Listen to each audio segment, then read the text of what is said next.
ಸ್ನೇಹಿತರೆ ನಮಸ್ಕಾರ.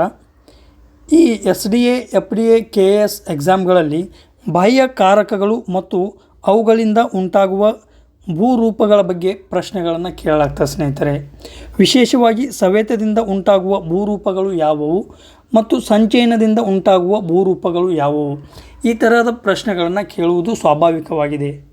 ಹಾಗಾಗಿ ನಾವು ಈ ಭೂಮಿಯ ಮೇಲೆ ಕಂಡುಬರುವ ಅಂದರೆ ಬಾಹ್ಯ ಕಾರಕಗಳು ಯಾವುವು, ಅದು ನದಿ ಆಗಿರ್ಬೋದು, ಅಂತರ್ಜಲ ಆಗಿರ್ಬೋದು, ಹಿಮನದಿ ಆಗಿರ್ಬೋದು, ಮಾರುತ ಅಥವಾ ಗಾಳಿಗಳಾಗಿರ್ಬೋದು, ಸಾಗರ ಅಲೆಗಳು, ಇವುಗಳು ಸವೆತದಿಂದ ನಿರ್ಮಾಣ ಮಾಡುವ ಭೂರೂಪಗಳು ಯಾವುವು ಹಾಗೂ ಸಂಚಯನದಿಂದ ನಿರ್ಮಾಣ ಮಾಡುವ ಭೂರೂಪಗಳು ಯಾವುವು, ಈ ಒಂದು ವಿಡಿಯೋಲ್ಲಿ ವಿವರವಾಗಿ ನೋಡೋಣ. ಸ್ನೇಹಿತರೆ, ನೇರವಾಗಿ ಯಾವ ಥರದ ಪ್ರಶ್ನೆಗಳನ್ನು ಕೇಳ್ತಾನಂದ್ರೆ, ನದಿ ನೀರಿನ ಹರಿವಿನಿಂದ ಯಾವ ತರಹದ ಸವೆತದಿಂದ ಉಂಟಾಗುವ ಭೂರೂಪಗಳು ಕಂಡುಬರುತ್ತವೆ.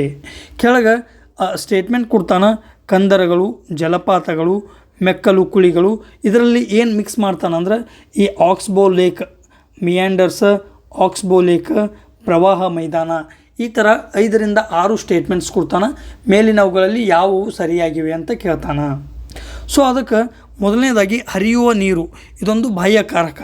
ಇದು ಮೂಲತಃ ಸವೆತದಿಂದ ಯಾವ ತರಹದ ಭೂರೂಪಗಳನ್ನು ನಿರ್ಮಾಣ ಮಾಡ್ತದೆ ಅಂದ್ರೆ ವಿ ಆಕಾರದ ಕಣಿವೆಗಳನ್ನು ನಿರ್ಮಾಣ ಮಾಡ್ತದೆ. ಸ್ನೇಹಿತರೆ, ನದಿಯ ಮೇಲ್ಪಾತ್ರದಲ್ಲಿ ನದಿಯ ನೀರಿನ ಹರಿವು ವೇಗವಾಗಿರುವುದರಿಂದ ವಿ ಆಕಾರದ ಕಣಿವೆಯನ್ನು ಸಾಮಾನ್ಯವಾಗಿ ನಿರ್ಮಾಣ ಮಾಡ್ತದೆ.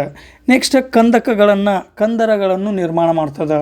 ಉದಾಹರಣೆಗಾಗಿ ಕೊಲೊರಾಡೋ ಗ್ರ್ಯಾಂಡ್ ಕೆನಾನ್ಗಳಲ್ಲಿ ಅತ್ಯಂತ ಆಳವಾದ ಕಂದರಗಳು ಕಂಡುಬರುತ್ತವೆ. ಜಲಪಾತಗಳನ್ನು ನಿರ್ಮಾಣ ಮಾಡ್ತದೆ. ಪಾಟ್ ಹೋಲ್ಸ್ ಅಂದರೆ ಕುಂಭಕುಳಿಗಳು, ನದಿಯ ನೀರಿನ ವೇಗದ ಜೊತೆಗೆ ಸುರುಳಿ ಆಕಾರದಲ್ಲಿ ನೀರು ಸುತ್ತುವುದರಿಂದ ಆ ಭೂಮಿಯ ತಳಭಾಗದಲ್ಲಿ ಒಂದು ಪಾಟ್ ಹೋಲ್ಸ್ ಅಥವಾ ಕುಂಭಕುಳಿಗಳು ನಿರ್ಮಾಣವಾಗುತ್ತವೆ. ಇದನ್ನೇ ನಾವು ಕೊರೆದ ಗುಂಡಿಗಳು ಅಂತೇಳಿ ಕರಿತೀವಿ. ಜೊತೆಗೆ ಮೆಕ್ಕಲು ಕುಳಿಗಳು. ಸ್ನೇಹಿತರೆ, ಈ ನದಿಯ ನೀರಿನ ಸವೆತದಿಂದ ಉಂಟಾಗುವ ಈ ಒಂದು ಭೂರೂಪಗಳು ಅಷ್ಟು ಇಂಪಾರ್ಟೆಂಟ್ ಇಲ್ಲ, ಆದರೆ ಸಂಚಯನದಿಂದ ಉಂಟಾಗುವ ಭೂರೂಪಗಳು ಮಾತ್ರ ಭಾಳ ಇಂಪಾರ್ಟೆಂಟ್ ಆಗ್ತವೆ. ಅದರಲ್ಲಿ ಪ್ರಮುಖವಾಗಿ ಮಿಯಾಂಡರ್ಸ್ ಸರ್ಪಾಕಾರದ ನದಿ ಅಂತೇಳಿ ಕರಿತೀವಿ. ಸಾಮಾನ್ಯವಾಗಿ ಇದು ನದಿಯ ಮಧ್ಯಭಾಗದಲ್ಲಿ ಅಥವಾ ವೃದ್ಧಾಪ್ಯ ಹಂತದಲ್ಲಿ ಈ ರೀತಿಯಾಗಿ ಸರ್ಪಾಕಾರದ ಹಾಗೆ ಹರಿಯುವುದು ಕಂಡುಬರುತ್ತದೆ. ಒಂದನೇದು ಸರ್ಪಾಕಾರ ಅಥವಾ ಮಿಯಾಂಡರ್ಸ್. ನೆಕ್ಸ್ಟ್ ಎರಡನೇದು ಏನಂದ್ರೆ ಆಕ್ಸ್ಬೋ ಲೇಕ್, ಶೃಂಗ ಸರೋವರ ಅಂತೇಳಿ ನಾವು ಕರಿತೇವೆ. ಶೃಂಗ ಸರೋವರ. ನೆಕ್ಸ್ಟ್ ಪ್ರವಾಹ ಮೈದಾನ ಮತ್ತು ನದಿ ಮುಖಜ ಭೂಮಿ. ಈ ಥರ ಸಂಚಯನದಿಂದ ಉಂಟಾಗುವ ಭೂರೂಪಗಳನ್ನು ನದಿಯ ಪಾತ್ರ ನಿರ್ಮಾಣ ಮಾಡುತ್ತದೆ. ನೆಕ್ಸ್ಟ್ ಸ್ನೇಹಿತರೆ, ಅಂತರ್ಜಲ. ನೀರು ಭೂಮಿಯ ಕೆಳಗೆ ಹರಿಯುತ್ತಾ ವಿಶೇಷವಾಗಿ ಕಾಸ್ಟ್ ಟೋಪೋಗ್ರಫಿ ಅಂತ ಕರಿತೀವಿ. ಆ ಕಾಸ್ಟ್ ಟೋಪೋಗ್ರಫಿ ಸಂದರ್ಭದಲ್ಲಿ ಹಲವು ಭೂರೂಪಗಳನ್ನು ನಿರ್ಮಾಣ ಮಾಡ್ತಾರೆ. ಸ್ನೇಹಿತರೆ, ಸೊ ಅದರಲ್ಲಿ ಸವೆತದಿಂದ ಉಂಟಾಗುವ ಭೂರೂಪಗಳು ಯಾವುವು? ಹಾಗಾದರೆ ಸಿಂಕ್ ಹೋಲ್, ಡೊಲೈನ್, ಇದಕ್ಕೆ ದೊಡ್ಡ ಸಿಂಕ್ ಹೋಲ್ಗಳು ಅಂತೇಳಿ ಕರಿತೀವಿ. ಲಿಪೀಸ್ ಮತ್ತು ಗುಹೆಗಳು. ಈಗ ಅಂತರ್ಜಲದಿಂದ ಮುಖ್ಯವಾಗಿ ಗುಹೆಗಳು ನಿರ್ಮಾಣವಾಗುತ್ತವೆ, ಜೊತೆಗೆ ಡೊಲೈನ್ ಮತ್ತು ಸಿಂಕ್ ಹೋಲ್ಗಳು ನಿರ್ಮಾಣವಾಗುತ್ತವೆ. ಸ್ನೇಹಿತರೆ, ಈ 3 ಲಕ್ಷಣಗಳು ಅಥವಾ ಭೂರೂಪಗಳು ಸವೆತದಿಂದ ಉಂಟಾಗುತ್ತವೆ. ನೆಕ್ಸ್ಟ್, ಸಂಚಯನದಿಂದ ಉಂಟಾಗುವ ಈ ಅಂತರ್ಜಲದ ಭೂರೂಪಗಳು ಯಾವುವಂದ್ರೆ ಸ್ಟೆಲಕ್ಟೈಟ್. ಇದು ಮೂಲತಃ ಗುಹೆಯ ಛಾವಣಿಯಿಂದ ಕೆಳಗೆ ನೇತಾಡುವ ಒಂದು ಸುಣ್ಣದ ರಚನೆ. ಈ ಥರ ಇರ್ತದೆ. ಸ್ನೇಹಿತರೆ, ಇದು ಅಂತರ್ಜಲ ಹರಿಯುವ ಒಂದು ಕೊಳವೆ ಆಕಾರ ಅಥವಾ ಕಾಲುವೆ ಆದ್ರೆ ಈ ರೀತಿಯಾಗಿ ವರ್ಟಿಕಲಿ ಏನಾಗ್ತದೆ, ನೇತಾಡ್ತಿರ್ತದೆ. ಇದು ಕಾಲುವೆ ಈ ರೀತಿ ವರ್ಟಿಕಲಿ ನೇತಾಡ್ತಿರ್ತದೆ.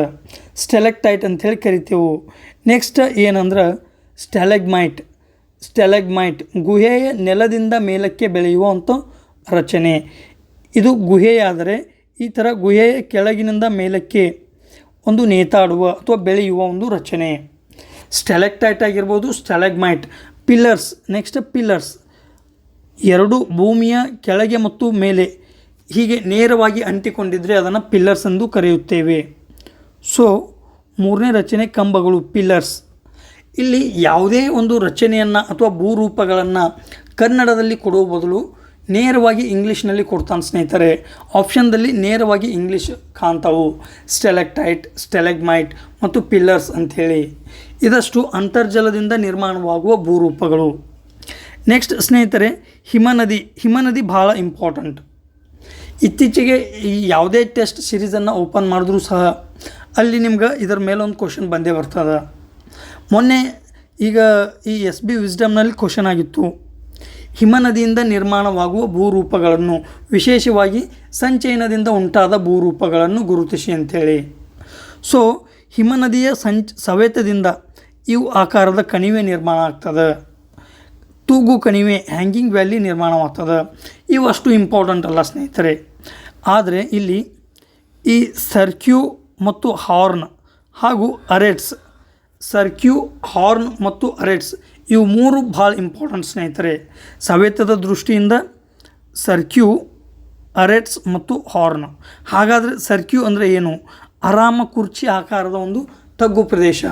ತಗ್ಗು ಪ್ರದೇಶ ನಿರ್ಮಾಣವಾಗಿದೆ ಅಂದರೆ ಅದು ಸವೆತದಿಂದ ಉಂಟಾಗುವ ಭೂರೂಪ. ಓಕೆ, ಸರ್ಕ್ಯೂ, ಅರೆಟ್ಸ್. ಹಾಗಾದರೆ ಅರೆಟ್ಸ್ ಅಂದರೆ ಏನು? ಗರಗಸ ಆಕಾರದ ಪರ್ವತದ ಅಂಚು.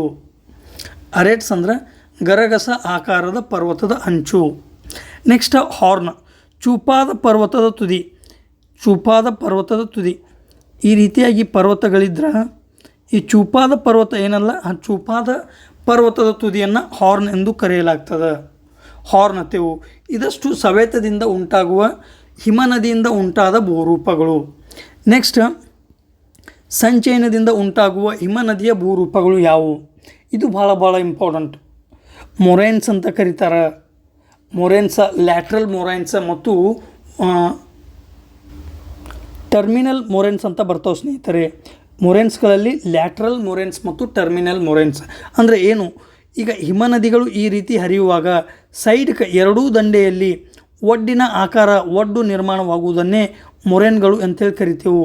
ಈ ಎರಡೂ ಬದಿಯಲ್ಲಿ ನಿರ್ಮಾಣವಾಗುವುದನ್ನು ಲ್ಯಾಟ್ರಲ್ ಮೊರೈನ್ಸ್ಗಳು ಎಂದು ಕರೆದರೆ, ಕೊನೆಗೆ ಈ ತುದಿಯಲ್ಲಿ ನಿರ್ಮಾಣವಾಗುವ ಅಂದರೆ ಮುಂದೆ ನಿರ್ಮಾಣವಾಗುವುದನ್ನು ಟರ್ಮಿನಲ್ ಮೊರೈನ್ಸ್ ಅಂತೇಳಿ ಕರಿತೇವೆ. ಏನು? ಟರ್ಮಿನಲ್ ಮೊರೈನ್ಸ್. ಸೊ ಈ ರೀತಿಯಾಗಿ ಮೊರೈನ್ಸ್ಗಳು ಸಂಚಯನದಿಂದ ಉಂಟಾಗುವ ಭೂರೂಪಗಳು. ಸ್ನೇಹಿತರೆ, ನೆಕ್ಸ್ಟ್ ಇಸ್ಕರ್ಸ್ ಅಂತೇಳಿ ಕರಿತೇವೆ. ಇಸ್ಕರ್ಸ್ ಅಂದರೆ ಅಂಕುಡೊಂಕಾದ ಮರಳಿನ ದಿಬ್ಬ. ಅಂಕುಡೊಂಕಾದ ಮರಳಿನ ದಿಬ್ಬ ಸೈಡ್ ಆಗಿರ್ಬೋದು ಅಥವಾ ಮುಂದುಗಡೆ ಆಗಿರ್ಬೋದು. ಈ ರೀತಿ ಅಂಕುಡೊಂಕಾದ ಮರಳಿನ ದಿಬ್ಬವನ್ನು ನಾವು ಎಸ್ಕರ್ಸ್ ಅಂತ ಕರಿತೀವಿ. ನೆಕ್ಸ್ಟ್ ಡ್ರಮ್ಲಿನ್ಸ್. ಇದು ಮೂಲತಃ ಅರ್ಧ ಮೊಟ್ಟೆಯಾಕಾರದ ದಿಬ್ಬಗಳ ಸಮೂಹ. ಈ ರೀತಿಯಾಗಿ ಕಂಡುಬರ್ತದೆ ಡ್ರಮ್ಲಿನ್ಸ್. ಇದು ಕೂಡ ಏನು? ಸಂಚಯನದಿಂದ, ಹಿಮನದಿ ಸಂಚಯನದಿಂದ ಉಂಟಾಗುವ ಒಂದು ಪ್ರಮುಖವಾದ ಭೂರೂಪ. ಸೊ ಇವು ಈ ಮೂರುಗಳು ಬಹಳಷ್ಟು ಇಂಪಾರ್ಟೆಂಟ. ಸೊ ಇನ್ನೊಮ್ಮೆ ನೋಡೋದಾದ್ರೆ ಮೊರೈನ್ಸ, ಎಸ್ಕರ್ಸ, ಡ್ರಮ್ಲಿನ್ ಇವು ಸಂಚಯನದಿಂದ ಉಂಟಾಗುವ ಹಿಮನದಿಯ ಭೂರೂಪಗಳು. ಹಾಗಾದರೆ ಸರ್ಕ, ಅರೆಟ್ಸ, ಹಾರ್ನ ಸವೆತದಿಂದ ಉಂಟಾಗುವ ಹಿಮನದಿಯ ಭೂರೂಪಗಳು. ಸೊ ಇದಷ್ಟು ಹಿಮನದಿಯ ಕುರಿತು ಅಥವಾ ಹಿಮನದಿಯಿಂದ ಉಂಟಾಗುವ ಭೂರೂಪಗಳು. ಸೊ ಈಗ ನೆಕ್ಸ್ಟ್, ಮಾರುತಗಳಿಂದ ಉಂಟಾಗುವ ಒಂದು ಭೂರೂಪಗಳು, ವಿಶೇಷವಾಗಿ ಸವೆತದಿಂದ ಉಂಟಾಗುವ ಭೂರೂಪಗಳು ಯಾವುವು ಅಂದ್ರೆ ಮಶ್ರೂಮ್ ರಾಕ್, ಅಣಬೆ ಬಂಡೆ ಅಂತ ಕರಿತೇವೆ. ಅಣಬೆ ಬಂಡೆ ಅಂತೇಳಿ ಕರಿತೇವೆ. ಈ ಮಾರುತಗಳ ಚಲನೆಯಿಂದಾಗಿ ಒಂದು ಶಿಲೆ ಏನಾಗ್ತದೆ, ಶಿಲೆಯ ಕೆಳಭಾಗ ಸವೆತವನ್ನು ಕಂಡು ಶಿಲೆಯ ಕೆಳಭಾಗ ಸವೆದು ಈ ಮಶ್ರೂಮ್ ಆಕಾರದ ಒಂದು ಬಂಡೆಯ ರಚನೆ ಕಂಡು ಬರ್ತದೆ. ಆದ್ದರಿಂದ ನಾವು ಅದನ್ನು ಅಣಬೆ ಬಂಡೆ ಅಥವಾ ಮಶ್ರೂಮ್ ರಾಕ್ ಅಂಥೇಳಿ ಗುರುತಿಸ್ತೇವೆ. ನೆಕ್ಸ್ಟ್ ಸ್ನೇಹಿತರೆ, ಯಾರ್ಡಂಗ್ ಅನ್ನೋದು ಕಠಿಣ ಮೃದು ಬಂಡೆಗಳಿರುವುದರಿಂದ ಮೃದು ಬಂಡೆಗಳು ಸವೆತವನ್ನು ಕಂಡು ಅಲ್ಲಿಯ ಪ್ರದೇಶ ಏನಾಗ್ತದೆ ಸವೆದು ಹೋಗಿ ಕೇವಲ ಈ ಕಠಿಣ ಬಂಡೆ ಉಳಿಯುವುದರಿಂದ ಅದನ್ನು ಏನಂತ ಕರಿತೇವೆ? ಯಾರ್ಡಂಗ್ ಅಂಥೇಳಿ ಕರಿತೇವೆ. ಸಾಮಾನ್ಯವಾಗಿ ಸ್ನೇಹಿತರೆ, ಇದು ಈ ರೀತಿ ಒಂದು ರಚನೆ ಕಂಡು ಬರ್ತದೆ. ಇದು ಮೃದು ಭಾಗ ಸವೆತವನ್ನು ಕಂಡಿರ್ತದೆ. ಇದು ಕಠಿಣ ಭಾಗ ಹಾಗೇ ಉಳಿತದೆ. ಆದ್ದರಿಂದ ಈ ರೀತಿ ಒಂದು ಭಾಗ ಕಂಡು ಬರ್ತದೆ. ಇದು ಮೇಲ್ಭಾಗ, ಎತ್ತರದ ಪ್ರದೇಶ.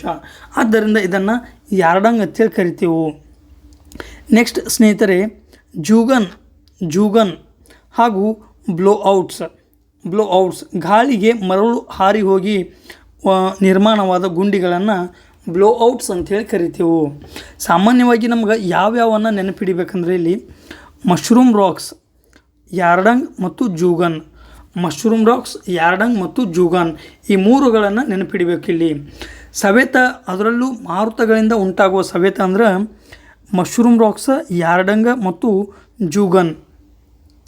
ನೆಕ್ಸ್ಟ್ ಸ್ನೇಹಿತರೆ, ಸಂಚಯನದಿಂದ ಉಂಟಾಗುವ ಭೂರೂಪಗಳು ಯಾವುವಂದ್ರೆ ಮರಳು ದಿಬ್ಬ, ಸ್ಯಾಂಡ್ ಡ್ಯೂನ್ಸ್ ಅಂತೇಳಿ ಕರಿತೀವಿ. ರಾಜಸ್ಥಾನದ ಥಾರ್ ಮರುಭೂಮಿಗಳಲ್ಲಿ ಈ ಥರ ಒಂದು ಮರಳು ದಿಬ್ಬ ಅಥವಾ ಸ್ಯಾಂಡ್ ಡ್ಯೂನ್ಸ್ಗಳು ಪ್ರಮುಖವಾಗಿ ಕಂಡುಬರುತ್ತವೆ. ನೆಕ್ಸ್ಟ್ ಬಾರಾ ಚಾನ್ಸ್ ಅಥವಾ ಬಾರ್ಕನ್ಸ್ ಥರ ಅರ್ಧಚಂದ್ರಾಕೃತಿಯ ಮರಳು ದಿಬ್ಬ ಈ ರೀತಿಯಾಗಿ ಕಂಡುಬರ್ತಾವೆ ಸ್ನೇಹಿತರು. ಈ ರೀತಿಯಾಗಿ ಕಂಡುಬರ್ತಾವೆ. ಇದು ಎತ್ತರದ ಪ್ರದೇಶ, ಈ ಸೈಡ್ದಿಂದ ನಿರ್ಮಾಣವಾಗಿರ್ತಾವೆ. ಅದಕ್ಕೆ ಏನಂತ ಕರಿತೀವಿ, ಬಾರಾ ಚಾನ್ಸ್ ಅಥವಾ ಬಾರ್ಕನ್ಸ್. ನೆಕ್ಸ್ಟ್ ಸೀಪ್ಗಳು ಉದ್ದುದ್ದವಾದ ಮರಳು ದಿಬ್ಬಗಳು. ಇವು ಒಂದು ಥರದ ಮರಳು ದಿಬ್ಬಗಳು. ಲೋಯಸ್ ಅತಿ ನುಣ್ಣನೆಯ ಹಳದಿ ಬಣ್ಣದ ಮಣ್ಣಿನ ನಿಕ್ಷೇಪ. ಸ್ನೇಹಿತರೆ, ಈ ಒಂದು ಸಂಚಯನದ ಸಂದರ್ಭದಲ್ಲಿ ಮಾರುತಗಳಿಂದ ನಿರ್ಮಾಣವಾದ, ವಿಶೇಷವಾಗಿ ಸಂಚಯನದ ಪ್ರಕ್ರಿಯೆಯಿಂದ ನಿರ್ಮಾಣವಾದ ಭೂರೂಪಗಳು ಯಾವನ್ನು ನೆನಪಿಡಿಬೇಕಂದ್ರೆ ಮರಳು ದಿಬ್ಬಗಳು, ಸ್ಯಾಂಡ್ ಡ್ಯೂನ್ಸ್, ಬಾರ್ಚನ್ಸ್, ಸೀಪ್ಗಳು ಮತ್ತು ಲೋಯಸ್. ಈ 4ಗಳನ್ನು ನೆನಪಿಡಬೇಕು. ಭಾಳ ಇಂಪಾರ್ಟೆಂಟ್ ಸ್ನೇಹಿತರೆ. ನೆಕ್ಸ್ಟ್, ಸಾಗರದ ಅಲೆಗಳ ಮೂಲಕ ನಿರ್ಮಾಣವಾಗುವ ಭೂರೂಪಗಳು. ಅದರಲ್ಲಿ ಸವೆತದಿಂದ ಸಮುದ್ರದ ಕಡಿದಾದ ಬಂಡೆ, ಸೀ ಕ್ಲಿಪ್ಸ್ ಅಂತೇಳಿ ಕರಿತೇವೆ. ಸಮುದ್ರದ ಗುಹೆಗಳು.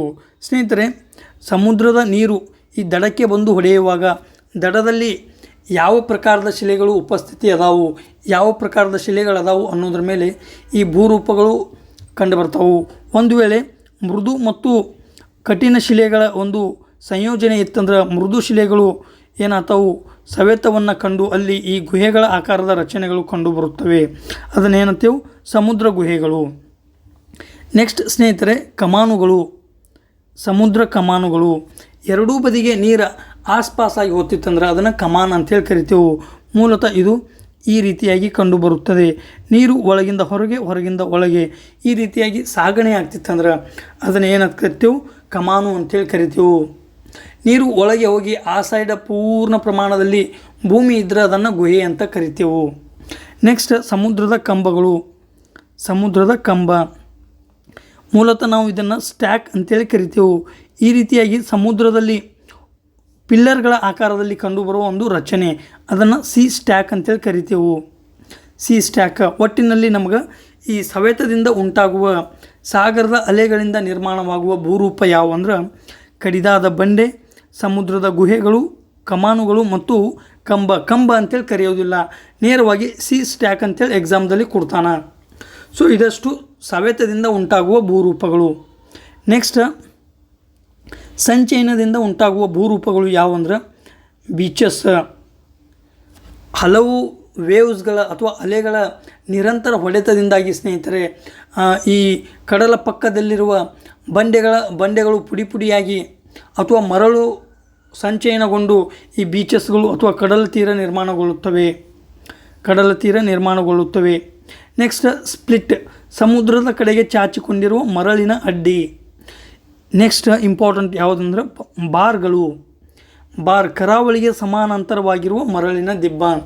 ಉದಾಹರಣೆಗೆ ಇವು ಸಾಮಾನ್ಯವಾಗಿ ಇದು ಕರಾವಳಿ ಅಂತ ತಿಳ್ಕೊಂಡ್ರೆ ಕರಾವಳಿಗೆ ಸಮಾಂತರವಾಗಿರುವ ಈ ಮರಳಿನ ದಿಬ್ಬಗಳನ್ನು ಏನಂತ ಕರಿತೇವೆ, ಬಾರ್ಗಳು ಅಂಥೇಳಿ ಗುರುತಿಸಲ್ಪಡುತ್ತವೆ. ಲಗೂನ್ಸ್, ಸಮುದ್ರದಿಂದ ಪ್ರತ್ಯೇಕಗೊಂಡ ಉಪ್ಪು ನೀರಿನ ಸರೋವರಗಳನ್ನು ಸಾಮಾನ್ಯವಾಗಿ ಲಗೂನ್ ಅಂತೇಳಿ ಕರಿತೇವೆ. ನಿರಂತರವಾಗಿ ಸಮುದ್ರದ ನೀರು ಈ ಒಂದು ಸರೋವರಗಳಲ್ಲಿ ಒಳಗೆ ಹೋಗ್ತಾವು, ಹೊರಗೆ ಬರ್ತಾವು, ಹೊರಗೆ ಬರ್ತಾವು. ಆದ್ದರಿಂದ ಇದನ್ನು ಸಮುದ್ರದಿಂದ ಪ್ರತ್ಯೇಕಗೊಂಡ ಆದರೆ ಉಪ್ಪು ನೀರಿನ ಸರೋವರ ಅಂಥೇಳಿ ಗುರುತಿಸ್ತೇವೆ. ಸೊ ಸ್ನೇಹಿತರೆ, ಒಟ್ಟಿನಲ್ಲಿ ಎಕ್ಸಾಮ್ನಲ್ಲಿ ಈ ಒಂದು ಬಾಹ್ಯಕಾರಕಗಳ ಮೂಲಕ ನಿರ್ಮಾಣವಾಗುವ ಭೂರೂಪಗಳನ್ನು ನಿರಂತರವಾಗಿ ಕೇಳ್ತಾ ಬಂದಿದ್ದಾನೆ ಸ್ನೇಹಿತರೆ ಕ್ವಶನ್ ರೂಪದಲ್ಲಿ.